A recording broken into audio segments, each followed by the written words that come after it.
அன்பான மாதா தொலைக்காட்சி நேயர்களுக்கு இயேசுவின் பெயரால் வணக்கங்களும் வாழ்த்துக்களும்.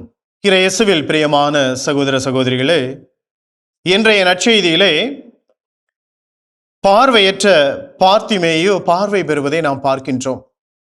அவரிடமிருந்த இரண்டு மனநிலைகள், அதாவது துணிச்சல் மற்றும் விடாமுயற்சி, அதாவது நம்பிக்கை கலந்த துணிவு அவரிடம் இருந்தது.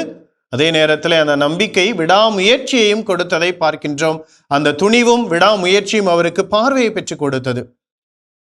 சீடர்கள் கூட, அதாவது பேதுருவை தவிர மற்ற அனைவரும் யாருமே இயேசுவை மெசியா என்று அறிக்கையிடவில்லை, நம்பி ஒத்துக்கொள்ளவில்லை.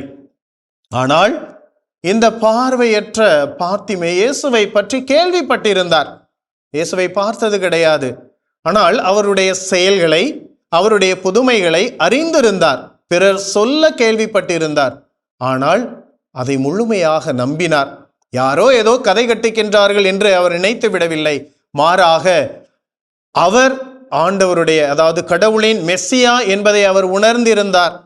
எனவேதான் துணிவோடு கத்துகின்றார், இயேசுவே தாவீதின் மகனே என்று கத்துகின்றார். யூதர்களை பொறுத்த அளவில் அது ஒரு தேவதூஷணமாக இருந்திருக்க வேண்டும். எனவேதான் அவரை அடக்க முயற்சிக்கின்றார்கள், வாயை மூட முயற்சிக்கின்றார்கள். காரணம், யாரும் கடவுளுடைய மகனாக, தேவதூதனாக யாரையும் அறிக்கையிட முடியாது. எனவே அவனை அடக்க முயலுகின்றார்கள். ஆனால் தான் காணாததை இருந்தும் கேள்விப்பட்டு விசுவசித்த அந்த விசுவாச அறிக்கையை பார்த்திமேயு துணிவோடு அறிவித்தார். அதைத்தான் இயேசு தோமாவிடம் சொல்வார். இரண்டாம் முறையாக சீடர்களுக்கு காட்சி அளிக்கும் பொழுது, நீ கண்டதால் என்னை நம்புகிறாய், காணாமலே விசுவசிப்போர் பேறு பெற்றோர் என்று அந்த பேற்றினை பார்த்திமேயு பெற்றுக்கொண்டார். இயேசுவை பற்றி கேட்டதை மட்டும் வைத்து காணாமலேயே அவரிடம் முழுமையான நம்பிக்கை கொண்டிருந்தார். இயேசுவால் என்னை சுகப்படுத்த முடியும், இயேசுவால் எனக்கு பார்வை கொடுக்க முடியும் என்று நம்பினார்.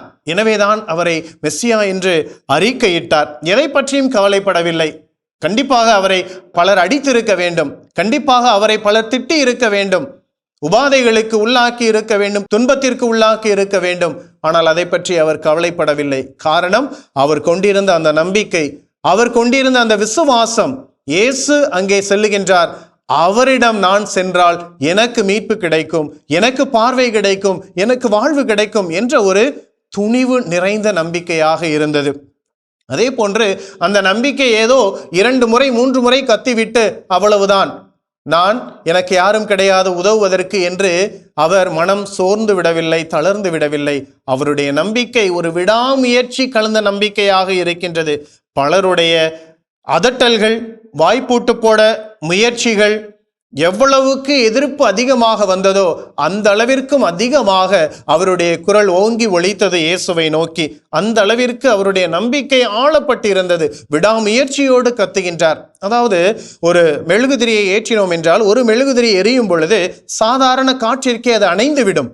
ஆனால் பல மெழுகுதிரிகள், அதாவது அந்த தீயானது நிறைய தீ எரியும் பொழுது எவ்வளவு அதிகமாக காற்று வருகின்றதோ அதற்கு அதிகமாக அந்த தீயானது கொழுந்து விட்டு எரிவதை நாம் பார்த்திருக்கின்றோம். ஆம் அன்புக்குரியவர்களே, நம்முடைய வாழ்க்கையிலும் பார்த்திமேயு நமக்கு கற்றுத்தருகின்ற பாடம், நம்முடைய நம்பிக்கை, விடாமுயற்சி அதிகமாக இருக்கும் பொழுது, நம்பிக்கையில் நாம் ஆழப்பட்டிருக்கும் பொழுது, நாம் விடாமுயற்சியை தொடர்ந்து நாம் பிடித்து வாழும் பொழுது நம்முடைய விசுவாச வாழ்வானது இன்னும் உறுதிப்படுத்தப்படுகின்றது.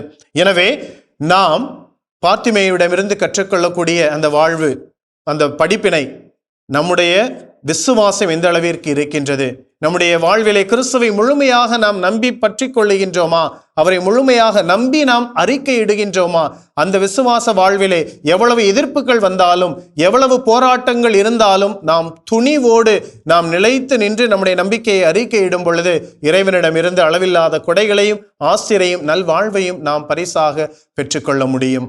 இயேசுவுக்கே புகழ், இயேசுவுக்கே நன்றி, மரியே வாழ்க.